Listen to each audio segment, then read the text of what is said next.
Good morning. Grocery anchored centers. Still the safest bet in commercial real estate? What do you think?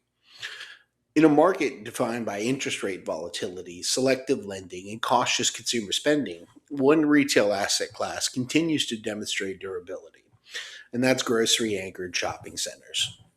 And for Houston area investors, particularly in Katy, Fulshear, Richmond, and West Houston, these centers remain one of the most defensible retail plays in today's cycle. But are they still the safest bet? Well, let's break that thought process down. Why grocery anchored centers perform differently. And unlike discretionary retail, grocery stores are needs based tenants. So consumers may delay furniture purchases or luxury spending, but they still buy groceries weekly, if not daily. And that steady foot traffic creates three powerful advantages for the whole ecosystem. One is consistent daily traffic.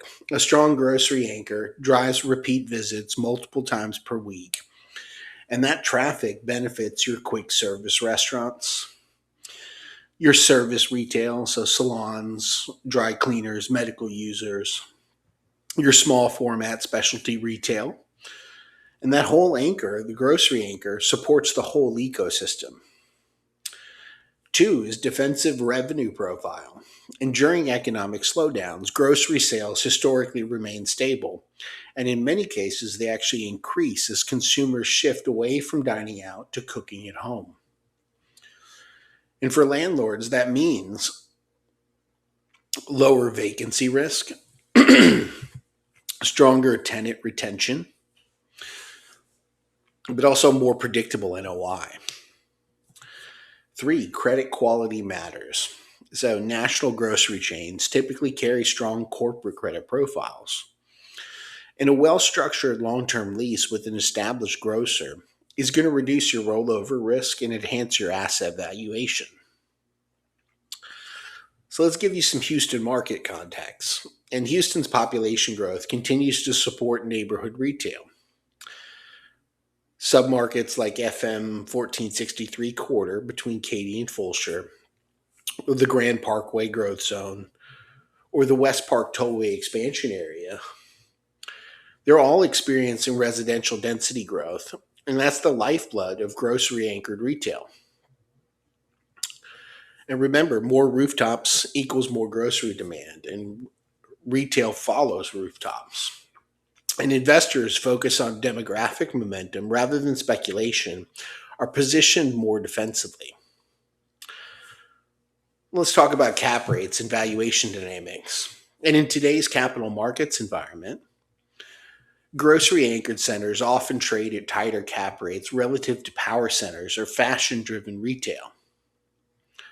And lenders can view stabilized grocery anchored assets more favorably. And debt terms tend to be more competitive as compared to riskier retail assets.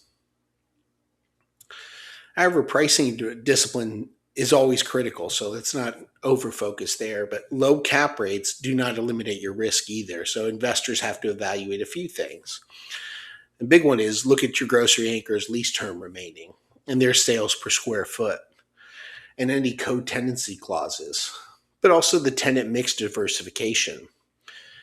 And look at retenanting risk if that anchor is going to vacate in the near future. And the point is, strong underwriting still wins the game. The real risks investors must watch. So, no asset class is immune from risk. And some key consideration things to look out for can include over reliance on a single anchor. May be helpful to have more than one. If you have short remaining lease terms from your anchors, or if you have secondary market grocers with weaker balance sheets, if there's deferred maintenance or aging improvements in the building, or if e-commerce competition in adjacent retail categories is strong in your area. But disciplined buyers underwrite your downside first. So why this remains a core strategy. And we're in a market where capital seeks durability. And grocery anchor retail centers are positioned well in that category where they offer essential service stability, They can offer inflation-adjusted rent escalations, but they're also strongly integrated into the community, and you'll see resilience across cycles. So for 1031 exchange buyers, family offices, and private investors seeking stable cash flow, these centers continue to attract capital. Now, they may not produce the most explosive appreciation overnight, but they're slow and steady, and that wins the race. And they offer what many investors need right now, and that's predictability. So here's the final thought for the day. Commercial real estate rewards discipline over speculation. And grocery anchored centers are not risk free, they're simply structured around everyday demand. And in uncertain cycles, boring can be powerful.